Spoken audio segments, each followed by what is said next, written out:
আমরা সকাল থেকে এই পর্যন্ত যে ক্লাসগুলো করছিলাম মানে থিওরি আলোচনা করা হয়েছিল, কিন্তু এখন জাস্ট প্র্যাকটিক্যালি দেখবো যে ইভাপোরেটরের ভিতরে মানে এটা তো split type air conditioning system, তাই না? স্প্লিট টাইপ এসির একটা আউটডোর ইউনিট, একটা ইনডোর ইউনিট। তো এই ইউনিটের ভিতরে এখন আমরা যে কানেক্টিং টিউব গুলা ফিটিং করলাম না, এখানে একটা চিকন, একটা মোটা। মোটাটা কি লাইন? আর এইটা এটা কি ডিসচার্জ লাইন? এটা হলো কি লিকুইড লাইন। এটা কিন্তু ডিসচার্জ লাইন না। এই লাইনটা কোথায় গেছে? ভিতরে ঢুকছে, ইভাপোরেটরে ঢুকছে, ঢুকে তারপর ফেরত আসছে কোনটা? এই যে সাকশন লাইন দিয়ে আসছে না? তাহলে এই যে আমরা যদি একটু একটু লক্ষ্য করি, আমরা আরেকটা এসি কিন্তু এটা খুললাম, তাই না?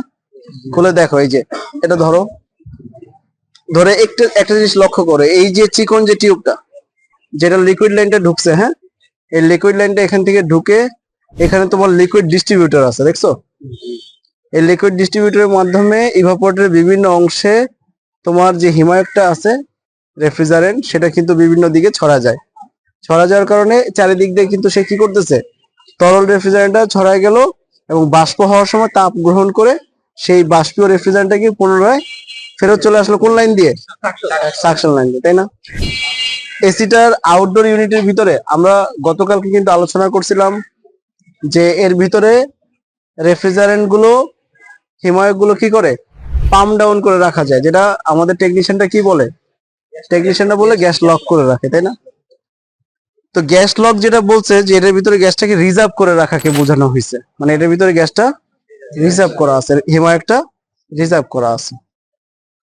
এখন রিজার্ভকৃত রেফ্রিজারেন্টটা যদি আমি পুরো ইউনিটের মধ্যে ছাড়ি, একটা জিনিস খেয়াল করো তো, এখানে টিউব কি পরিমাণ আছে? ধরি আবার অনেকগুলো টিউব না এখান থেকে, তাই না? তাহলে এর ভিতরে এটা যখন খোলা থাকে, এর ভিতর দিয়ে বাতাস ঢুকে নেই? বাতাস ঢুকছে কিনা?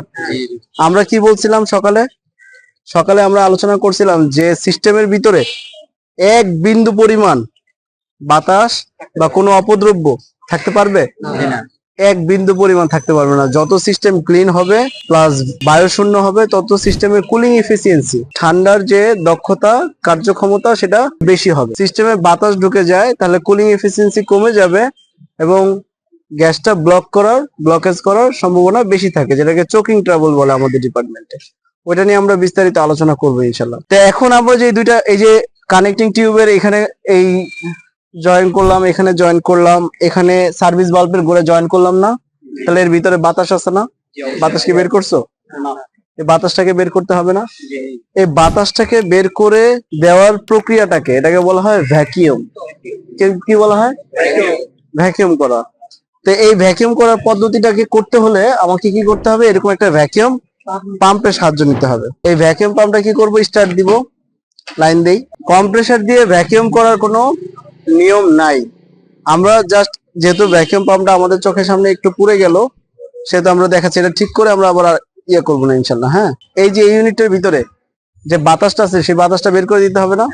যদি বাতাসটা বের করে না দেই, তাহলে আমরা যদি গ্যাসটা ডিরেক্ট এখান থেকে এলএনকি থেকে ছেড়ে দিই, তাহলে কি হবে? বাতাস আর গ্যাস মিক্স হয়ে যাবে না?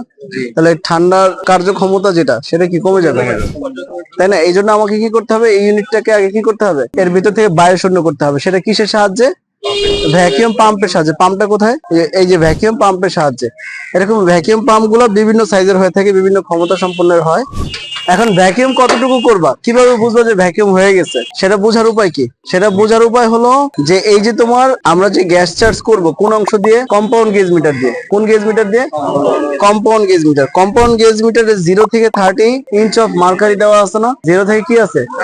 30 ইঞ্চ অফ মার্কারি। মানে যত নিচের দিকে কাটাটা যাবে তত বেশি ভ্যাকিউম হলো। এখন কতটুকু দরকার? আমাদের স্ট্যান্ডার্ড হলো 29.99 ইঞ্চ অফ মার্কারি। আমি কি কথা বুঝতে পারছি? কত?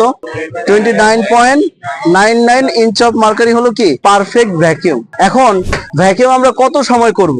এটা হলো প্রশ্ন। ভ্যাকিউম আমরা কত সময় করব বলতো? যতক্ষণ পর্যন্ত 29.99 ইঞ্চ অফ মার্কারি না আসবে। এটা নির্দিষ্ট কোনো টাইম নেই।